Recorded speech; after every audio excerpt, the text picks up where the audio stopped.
Welcome back, my plant-loving community, and what a pleasure it is to be back, to talk to all of you about the things we share in common, and that is our love for plants. I know you love plants. You probably brought more plants to your home since the last time you saw me, last time I saw you.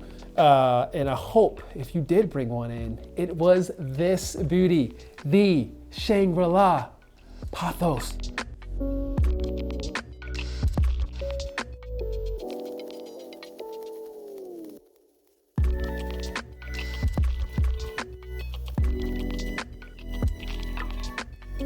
Such a beautiful, beautiful plant. And when in really great light, sometimes you end up with some nice variegation taking place. How many pothos are there out there? A lot.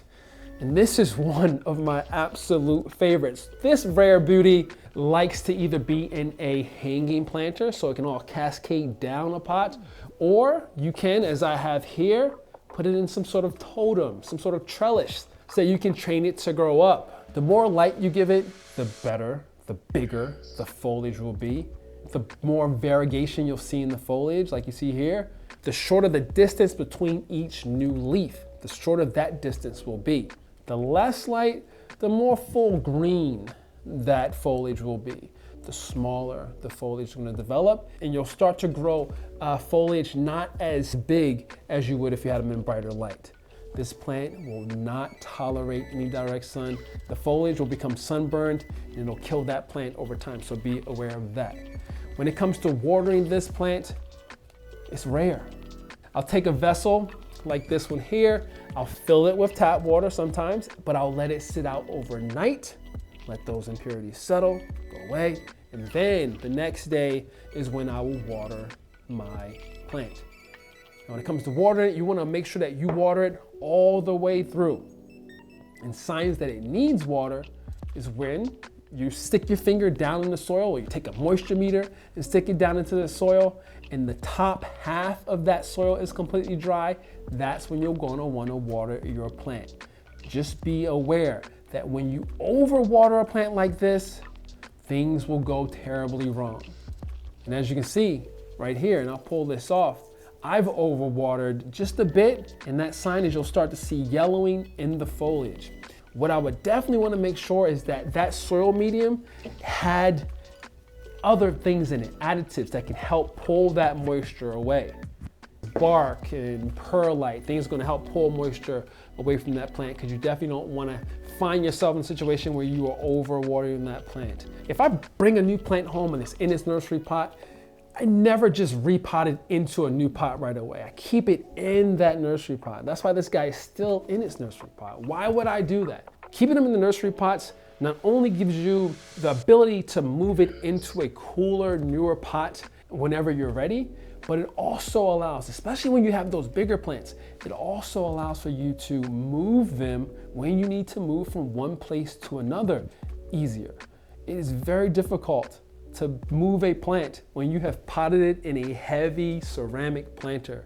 So when it comes to feeding your Shangri La, you want to make sure that you are doing it during feeding season, which is anywhere between spring and summer. And it's important to make sure you're giving your plant the right type of fertilizer. So we're going to make sure we're giving it liquid fertilizer and making sure that you go either half or a quarter parts of the recommended usage.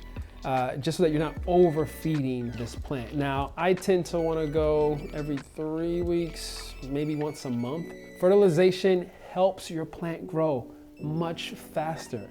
Let's say you purchased a plant from the nursery today and it's spring, more than likely you won't need to fertilize that plant for at least 3-6 months, sometimes a full year. Fertilization is adding those nutrients that have been lost through watering back into that soil. So either replenishing your plant with fresh soil or adding that liquid fertilizer, as I mentioned, would be the best way to feed your plant. Now, to feed your hunger for more plants, maybe you want to share your Shangri La with a friend. It's a great plant to share with friends. Just like all other pothos, it's one of the most, I would say, commonly propagated plants. So along the vine, below every single leaf, there will be a node. And below that node, you're gonna make your cut. So make sure you find yourself a nice sharp pair of shears, and I'm gonna make the cut. And below that node where I made the cut, I'm then gonna place that node. And I'm gonna make sure that that node is submerged in water.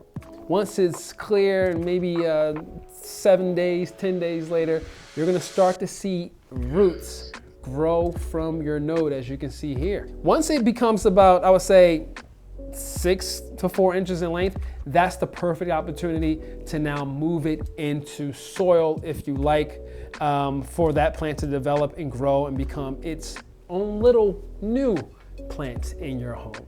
When we're speaking of care, we also want to make sure that we are caring for those at home. The Shangri La is toxic to pets and also humans. You might want to raise them higher in your home. Like I said, they're great hanging, so you can put them in a hanging planter to get them away from those pets. So just be careful when bringing them into your home so that it doesn't affect anyone that might be living in there as well. So that's how you're going to care for your Shangri La Pothos. If you liked what I said today, you picked up some good tips, or you have extra things you want to say, please make sure to comment and make sure you subscribe. Again, folks, stay safe and stay wild.